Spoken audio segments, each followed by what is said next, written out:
We are thrilled to bring you a very special event in conjunction with Blackstone Audio. We thank Blackstone Audio for bringing Nicholas Sansbury Smith for his new release of Helldivers 2, Ghosts, a thriller, science fiction.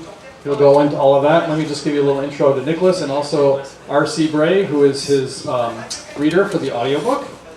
Nicholas Sansbury Smith is the USA Today bestselling author of Helldivers Trilogy, the Orbs Trilogy, and the Extinction Cycle series. He worked for Iowa Homeland Security and Emergency Management in disaster mitigation before switching careers to focus on his one true passion, writing. Now that's very interesting. When he isn't writing or daydreaming about the apocalypse, he enjoys running, biking, spending time with his family, and traveling the world. He is an Ironman triathlete, looks like it too. He lives in Iowa with his fiance, their dogs, and a house full of books. We like that a lot. And R.C. Bray is Audie, Earphones, and Voice Arts Award-winning narrator. R.C. Bray's voice has been described as forceful, masculine, happy, sexy, deep, authoritative, endearing, guy next door, and trustworthy. I didn't write that. In addition to being a voice actor with nearly 250 audiobooks to his credit, he is also an accomplished producer. Bray narrates Nicholas Sansbury Smith's Helldivers Trilogy, so you'll enjoy his voice, and he will give you some of that today. The first audiobook in the Helldivers series, narrated by Bray, was named a 2016 Audible pick of the year for science fiction. So now I'm going to hand it over to Nicholas Sansbury Smith.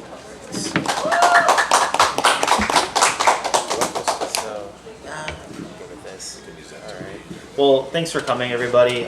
Today I'm excited to talk about Helldivers 2, and I guess a little bit about Helldivers. So I'm going to start off just talking a little bit about how this story came to be, and then hand it off to R.C. Bray. He's going to read the prologue, and then I think we'll take questions after that and have a little bit of discussion if anyone wants to. So I've been writing post-apocalyptic fiction for 4 years now, and I have a couple of different series going, but Helldivers, in my opinion, is one of the most unique that I've written, because when I first started writing this story, it's developed quite a bit over the years, and I wanted to do something different that was set in the sky rather than on the earth. So that's kind of where the airship that takes place in Helldivers came to be, and then the Helldivers, which are really drive the plot, ended up being characters that are working to keep this airship in the sky. So, when I was thinking about writing a unique post-apocalyptic story, I really had to think outside the box, because there's just so much on the market right now. And the Helldiver, it's not so much just the airship, but the guys and the ladies that are keeping this ship in the sky, and then also what's on the ground. So for those of you that have read Helldivers, you already know what I'm talking about, and for those of you that don't, you'll find out here in a few minutes when R.C. Bray reads the prologue. So I don't want to give away too much, but I also did want to mention that my other series, Extinction Cycle, the Extinction Horizon, came out in mass market paperback just yesterday, right? Yeah, just yesterday. So this is pretty exciting, because this series has been self-published for 3 years, and so I'm thrilled to see that, the new cover. And then Helldivers is published by Blackstone Audio. They're a fantastic audio company that's now doing paperbacks and pretty much everything. So the last thing I'll say is just Helldivers, the audiobook, is fantastic. R.C. Bray really brought the story to life. A lot of readers say that it reads like, it listens like you're at a movie almost. So thank you for taking on this project. Helldivers would not be what it is without you, and the awards it's won, I really appreciate it. Your voice and your talent. So let's get right to it and have R.C. Bray go ahead and read the prologue. Hello, can you hear me? Am I on? There I am. It's fun this when I get to talk. But first I just want to say, I'm just a guy who talks. If I don't have a good book, I just sit around talking all the time. So credits right here. All right, I'm going to start from the beginning. Here we go. For Maria. You're the best thing that ever happened to him. I mean, although I think you're lovely too. The greater the difficulty, the more glory in surmounting it. Skillful pilots gain their reputation from storms and tempests. Epictetus. Prologue. The last man on Earth knew that monsters were hunting him. It didn't matter that he was already dead and condemned to hell. The beasts would never quit. Lightning guided him and the dog through the ruins of the city. They moved through the darkness with calculated precision, his radiation suit snug around his lean muscles and scarred flesh. His Siberian husky Miles wore a similar suit to protect him. The dog turned to check out a noise coming from a heap of rubble. A bottle rolled down the side, bounced, and shattered at the bottom. The wind whipped over the crest of the mound, picking up a tin can and whirling it away in the draft. The man swept his assault rifle back and forth for contacts. He couldn't see the creatures, but he could sense them out there. Miles trotted on, uninterested. The ground ahead was clear for now, but the path ahead was treacherous. Taking cautious strides over the debris field, the man melted into a passage through the crumbled ruins of a city block. Blackened metal bruised with rust littered his path. The jagged ends could rip his suit open with ease. He stopped and signaled Miles to halt. The dog sat on his hind legs, and they waited for a flash of lightning to illuminate the path forward. The man knew this route well, and had memorized where the main hazards lay, but even so, every step was fraught with danger. A sinkhole 15 steps ahead had nearly swallowed him and Miles a few months back. 20 more steps beyond the pit was a wall of sharp rebar that had ripped his suit twice before. But the biggest danger, aside from the monsters, was the clusters of poisonous weeds growing here. No matter how many times he cut them down with his machete, they would grow back, even thicker. Their sting would maim him, but it could kill a dog. A flash of lightning spread its blue glow over the flayed iron ribs of an old building. The man didn't waste the light. He never wasted the light. He made a quick sweep for hostiles with his rifle muzzle, checked for the lethal weeds, then plodded forward into the belly of the building. Thunder boomed overhead, like a war drum urging him forward. He listened for other sounds, the skittering of clawed feet, or worst of all, the otherworldly wailing of the sirens. But tonight he did not hear them. Whatever hunted them was a different kind of monster. He and Miles moved silently through the gutted corpse of an old-world building. Steel girders rose above them like the bones of a gigantic beast. When he first discovered this place, it had reminded him of the fossils of dinosaurs he had seen in books growing up. Another flash of lightning lit up a pair of real fossils. The remains of two souls rested in the dirt ahead, curled up in a fetal position. The larger skeleton hugged the smaller one, a mother protecting her child from the blast that had leveled the city hundreds of years ago. The man tried to feel something at the sight. Memories flooded his mind, but he pushed them away as he always did. Damned man had no right to feel. His old life seemed far away now, and he wasn't sure what he had done to deserve such a horrible punishment. Part of him wished he had just died in the sky 2 years ago, fried by lightning or snatched by the winged hunters. But he had Miles, a dog and a dream. That was all he had. They pushed on through the waste toward the one thing that kept him venturing out into the darkness. Today was the last time he would check the radio transmissions. If there was no response to his SOS, he would finally leave Hades. For 2 years he had waited to hear something from the people in the sky. For 2 years he had scavenged the wastes with Miles in search of food and supplies to keep them going until help arrived. They had evaded the monsters and fought them when they couldn't run anymore. Time was hard to measure, especially when he had no idea whether it was night or day. He lived his life in darkness, and he had given up marking the wall of his shelter over a year ago. As the days turned into months and the months into years, he had realized that in hell, there was no salvation and no escape. If he tried to leave now, he would have to abandon their supplies, food, and only source of water. Trekking to the wastes beyond Hades would likely mean death for them both. Time was everything, and time was nothing. And as it slowly passed, details of his earlier life eroded away like bones turning to dust. The faces and voices of people he had lost became harder to remember. That was how he knew he was dead. His body might still be alive, but the loneliness and isolation had killed whatever remained of his soul. And yet, there was still a seed of something human inside the man. Perhaps it was his affection for Miles. He wanted to protect the dog, as he had once protected people. Something else pushed him on through the merciless world that humans had once called home. The man had a strong desire to fight. There was something deep in the marrow of his bones, like a cancer that he couldn't kill. Miles stopped before a pocket of glowing bushes. Tentacles with needle-lined suction cups reached out for the dog, and the man motioned him back. The wind swayed the stems dangerously close, and he took another step back.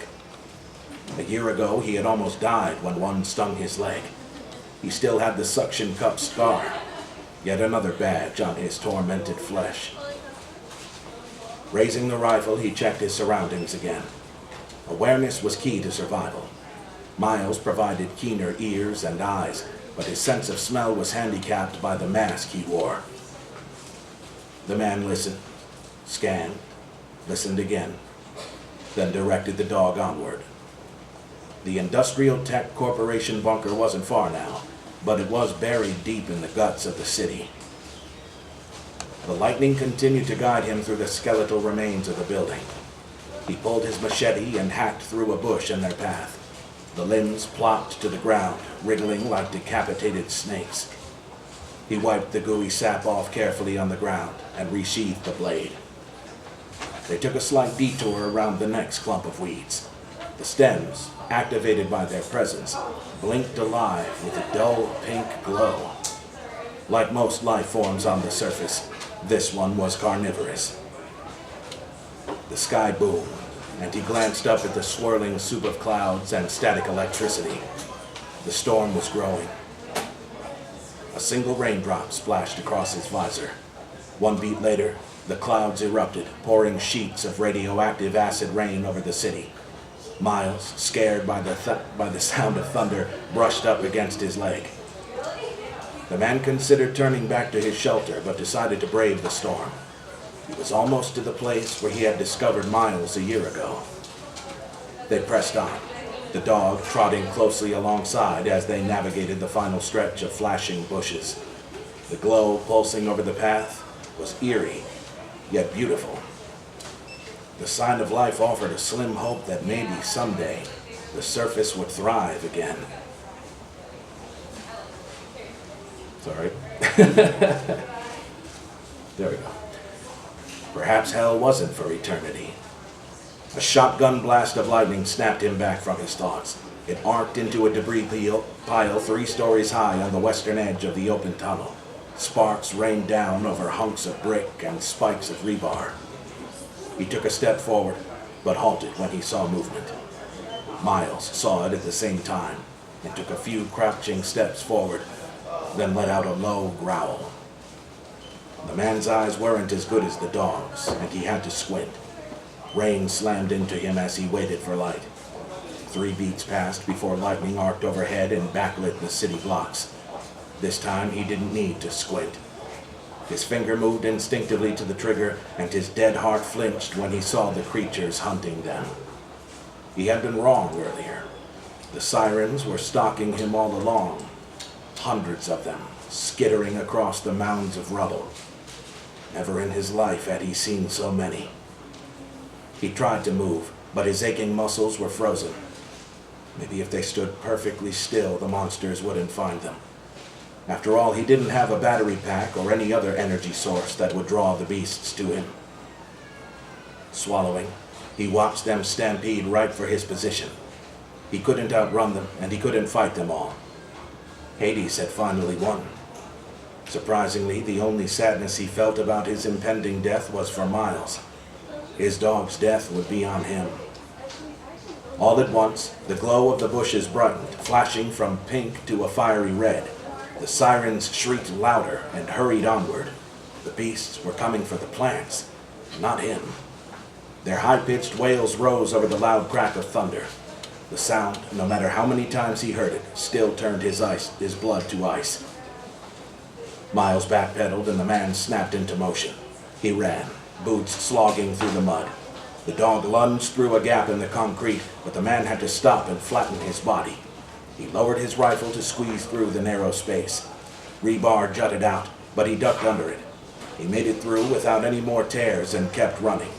He leaped over a grove of the glowing weeds. His boots hit the earth with a splash and sank into the toxic muck. He pulled free and continued onward. Miles was waiting for him, sitting on his haunches. Breathing heavily now, the man looked past the dog and focused on the tunnel exit. It opened onto a city street framed on both sides by sagging structures. This was one of many ITC campuses, and the buildings had been constructed to survive the apocalypse. Humans, however, were not. The screeching rose into the familiar wail, like an emergency siren. He twisted to see the monsters entering the open tunnel. The bushes growing throughout swayed back and forth, tentacles groping for the eyeless beasts. He stopped for a moment to watch as the sirens fed, ripping the stems off and jamming the tentacles into mouths rimmed with jagged teeth. Heart pounding, he moved back as one of the monsters, still chewing on a glowing stick, turned its head toward him. The leathery, eyeless face locked onto him, and it spat out the stem it was munching on to release a high-pitched wail. 24 conical heads all seemed to home in on him at once. Thunder boomed overhead as if answering their wails. "Run!" he yelled at the dog. The man felt the trickle of fear but pushed it away. Planting his boots firmly, he squared his shoulders and fired off a volley into the beast that had first made his position. His aim was true, and the rounds punched through the thick skull. Blood darkened the mud as the siren crashed to the ground. He fired another burst that took down 2 more of the beasts to his left. The rest fanned out, some taking to the sky, others darting for cover in the toxic rubble. He wiped his visor clean and turned to run down the street after the dog. He could see the bunker's domed entrance in the distance, but clusters of the poisonous bushes had grown along the path since he was here last. As Miles approached, their stems activated, blinking like warning lights. "Watch out!" he shouted after the dog. Miles navigated the minefield of plants with ease and galloped down the final block, then sat in front of the double doors leading to safety. The man slung the rifle over his shoulder as he ran. He reached for the key in his vest pocket. Halfway down the street, he turned to fire at a siren sailing through the sky. It swooped away from his gunfire and dropped into a nosedive, coming right at him. Holding in a breath, he squinted and fired a 3-round burst into the creature's jagged spine. It crashed to the ground like a missile, throwing dirt into the air. Miles was barking now, which drew the creature's attention. Another siren sailed toward the dog. Raising his rifle, the man fired 2 bursts that lanced through the creature's leathery flesh. Then he leaped over another toxic bush with the grace of a much younger man as tentacles reached up for him. One grazed his boot, needles slashing the worn leather. The tip broke through, burning his skin, but he breathed through the pain and limped for the doors. He would survive a minor sting as long as he could apply ointment in time, but he would not survive the sirens. They would dismember him on the spot and fight over his remains. He had seen it before, years ago. A memory of an old friend tried to surface in his mind, but he pushed the traumatic scene away and ran from the monsters. Miles was pacing outside the door, his gaze trained on his master. The man wiped rain from his visor as he bolted for the entrance. He knew the final route better than any other place in Hades, but even with it memorized, he hadn't prepared for the wet asphalt. He hit a slick spot, slipped, and crashed to the concrete, losing the key in the fall. Pain swept across his battle-scarred body. Miles barked and ran toward him, but the man yelled for the dog to get back. He pushed himself up just as a network of lightning skewered a siren in the sky, sending it windmilling to the ground. The smoking creature crashed into a cluster of the bushes, tentacles clamped on, looping around it. The siren wasn't dead, and it thrashed violently amid the pulsating red stems, blood splattered, steaming in the cold. The key. Where the hell is the key? The man scanned the ground as the siren twisted in agony, tentacles plastered to its body like cords hooked up to some monstrous machine. The screeching was so loud it made the blood in his ears sing. 50 more steps. That was all he had left to go. Get to Miles, get inside the bunker. But first, get the key. He focused on the ground, searching desperately. There it was, a few feet away, between him and the dying monster. Tentacles shot out at him as he approached. He parried them with his rifle butt and then bent down to scoop up the key. Another tentacle whizzed past his arm, and a second came from his left and smacked the visor of his helmet, sticking to the glass. He pulled his machete from the sheath on his thigh and slashed through the stem. A geyser of green blood jetted into the air. Miles continued barking, frantically now. The man checked the sky to make sure none of the monsters were headed for the dog's position. The trapped, lightning-struck siren stopped struggling and fell on its back, and the vines dragged it into the gasp of the other vines, which pulled it into the heart of the thicket. A final shriek followed the man as he turned to run. Behind him, dozens of clawed, naked feet slapped the asphalt or slurped in the mud. Wailing sirens filled the sky, and above the circling creatures, there was something else. The beetle-like outline of an airship. Raw memories washed over him like rain. Memories of a time before Miles, before this wretched hell. They filled his mind, and for a beat, Hades vanished, replaced by the brilliant sun. In the distance, the hive was slowly flying away. Even as the balloon had pulled his body upward, his heart had pulled him toward the airship. He had drifted across the sky, hailing Captain Maria Ash over the comms as the helium in his balloon escaped and slowly lowered him back to the ruined surface. But his pleas for rescue had gone unanswered. Lightning filled the cloud that he had mistaken for an airship. Behind him, a siren screamed. He pulled the blaster from his hip and shot a flare at the galloping beasts. The brilliant red light blossomed out across the street, and the monsters darted away from the glow. He holstered the gun, grabbed his rifle, and fired bursts at the retreating beasts, then backed toward Miles with the key in his other hand. The dog trotted up to greet him, but the man pointed and yelled, "Inside!" He unlocked the door, and Miles darted through the opening. In a fluid sequence of movements, the man shouldered his rifle again, turned, and squeezed off shots at the encroaching monsters. The flare was still coughing fire into the street, but there wasn't much light left, and he didn't waste it. He fired a burst into a creature making a run for the door. Rounds punched through its skull, making 2 neat holes where the eyes should be. Another siren took its place, and he sent it spinning away with 3 quick shots to the torso. He leaned into the recoil, picking targets in the waning light. Blood pooled on the ground, and fallen bodies formed a perimeter around the ITC bunker entrance. Behind them, the tentacular arms of the bushes swayed back and forth like the dancing flames of candles. Barking filled the passage behind him as he fired round after round. "Hold on, Miles. I'm on my way." Keep going? All right, let's go. Sorry. The bolt locked open on the carbine's empty chamber. He was reaching for another magazine when a torrent of lightning connected with the steel girders down the street. Dozens of skeletal, leathery bodies moved in the flickering downpour of sparks. There were too many to fight. It was time to flee. Lowering the carbine, he shouldered the door shut and barred it from inside. He flicked on his precious tactical light, shined it down the staircase, and loped down to a hallway below. "Behind me," he said to Miles. The dog trotted after him along the narrow passage that stretched under the ITC campus. These derelict arteries connected the basements of buildings designed to survive the apocalypse, though many had since caved in. The man rounded a corner with weapon raised, but the beam from his light revealed an empty hallway. He knew this passage better than any other. The 5 doors all led to different rooms.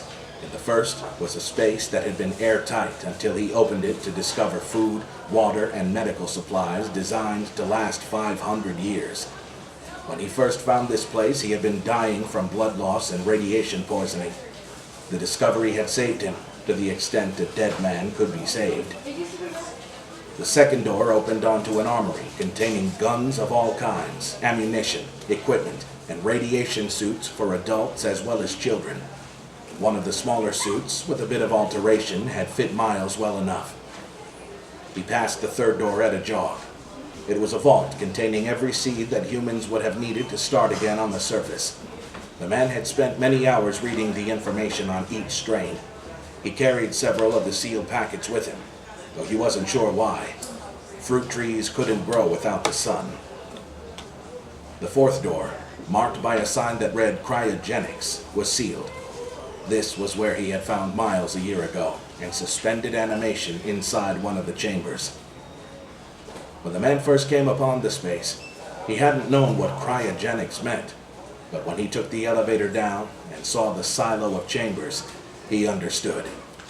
Humans, as well as animals unlike any he had ever seen, filled the capsules. Thousands upon thousands of them were hooked up to the backup power that would last another 250 years, but not all of them were preserved. An entire section of chambers was open, and several other sections had been destroyed. Whatever had broken into or out of the chambers was long gone by the time he arrived. The man was not a god, however, and no matter how lonely he got, he never unfroze any of the other humans. But when he saw Miles suspended in cryosleep, he couldn't resist unfreezing him. He was a Siberian husky, like the dogs on the airship the man had once called home. But the man had quickly realized that Miles was different from those dogs. It was as if he had been designed to survive in hostile conditions. He could tolerate high doses of radiation, and his sharp senses had saved them from the monsters more times than he could count. Miles ran ahead toward a blast door at the end of the hallway. By the time the man got there, the sirens had found the door at the street above. The beasts pounded on the steel with their leathery fists. It wouldn't hold long, but the blast door would buy some extra time. It would also seal them in, and the only other exit was a highly radioactive crawl space. If their suits were uncompromised, they would live. If there was even the smallest tear, they would die. He fumbled in his pocket for the other key and inserted it in the door, then used all his strength to push it open. Miles hurried inside. Raising his gun, the man ran the light over a room furnished with metal tables and desks, radio equipment, and flat-screen monitors that no longer worked awaited users who would never arrive. He closed the door with a grunt, locked it, and hurried over to the only working radio. The man leaned down and turned the knob. Static crackled from the ancient speakers as he scanned the channel for transmissions, but just as in all the other attempts, he heard nothing but static.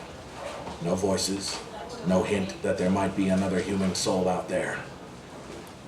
A high screech sounded from the hallway, and Miles let out a low growl. The monsters were here. They had never made it inside before. He didn't have much time. He turned the knob slowly, straining his ears for any sound of survivors. A chorus of wailing sirens drowned out the white noise, and he leaned closer to the speakers. No one had responded to his SOS. He bowed his head, feeling defeated. For 2 years he had sent his message out over every frequency, and for 2 years he had listened to silence. Help wasn't coming. There was nothing left for him here. Leaving meant abandoning the supplies that had kept him alive, but staying meant he would never see another human again. Any conflict in his icy heart fell away. It was finally time to leave this cursed place. Finally time to leave hell. He had always wanted to see the ocean. Maybe in a few more years he would make it there. "Come on, boy," he said to Miles. The dog whined as if he understood and tried to wag his tail, but the ill-fitting radiation suit hampered his movement. The sirens slammed into the blast door, their electronic whines echoing through the space as he recorded his final dispatch from hell. "If anyone's out there, this is Commander Xavier Rodriguez. I'm leaving Hades, and heading east toward the coast. Good? Very good. Good.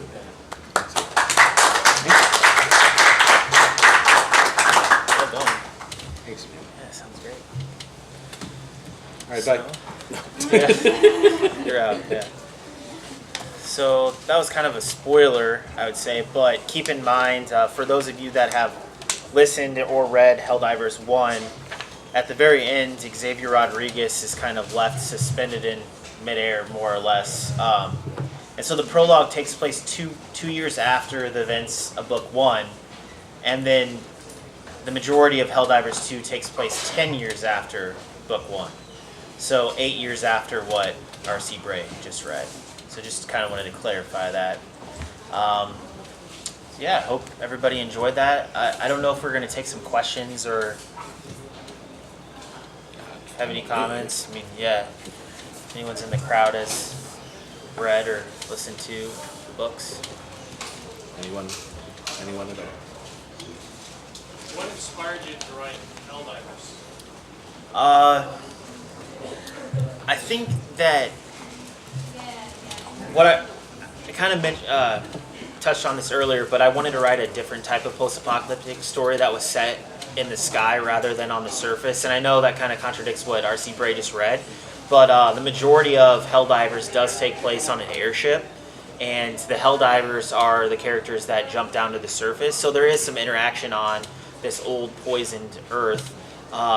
But I really wanted to create a society that was forced to live in the sky and create kind of, in the world building, I wanted to design a kind of a community that had to relearn how to live without the resources on the planet. So I think I got my idea from, there's a lot of books a couple years ago about silos, like we had wool, Hugh Howey's wool, underneath the ground, and that's kind of why I decided to do something different in the sky. But then I also am fascinated with post-apocalyptic literature and how what life would be like, or the lack of life on Earth after a post-apocalyptic event. So I really thought about exploring that idea of revisiting that environment, in this case 250 years after the world as we knew it ended. Bree.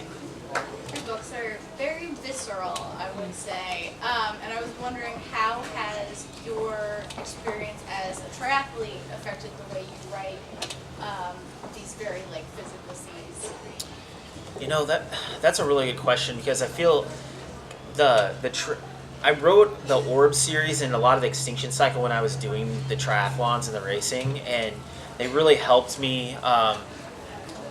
Like when I was training, I could visualize my environments in my mind, and then I'd put pen to paper. But recently, for the past 2 years, I haven't been doing major races, and so I still run and bike, but that's still where I get a lot of my ideas. And for whatever reason, I think, they say that running is a writer's sport, and I know that from my personal experience that if I'm stuck in a scene, I go for a run, and I almost always work things out. So.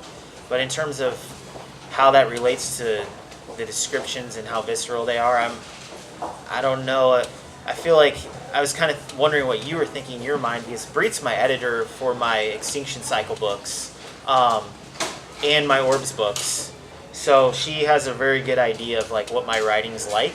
And so I was kind of curious as to what your thoughts were of how it's changed from book to book, because there's also some similarities too, with descriptions and even with the sirens versus the variants, and or ITC versus NTC, things that I don't even realize until that just subconsciously happens, I guess. But yeah, I don't know if I answered your question, but I think there's definitely a realistic depiction of the exertion that things take and the toll things take on your body, and that's one of the things that I really liked about the Extinction Cycle series.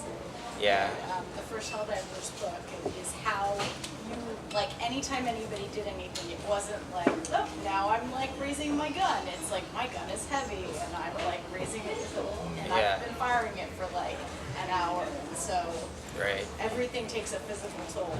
Yeah, and I've noticed some readers have said that too, especially about the Extinction Cycle books, on how the characters aren't superheroes. I mean, in the Extinction Cycle, I have Meg Pratt, who's a triathlete, and so a lot of them are injured very badly.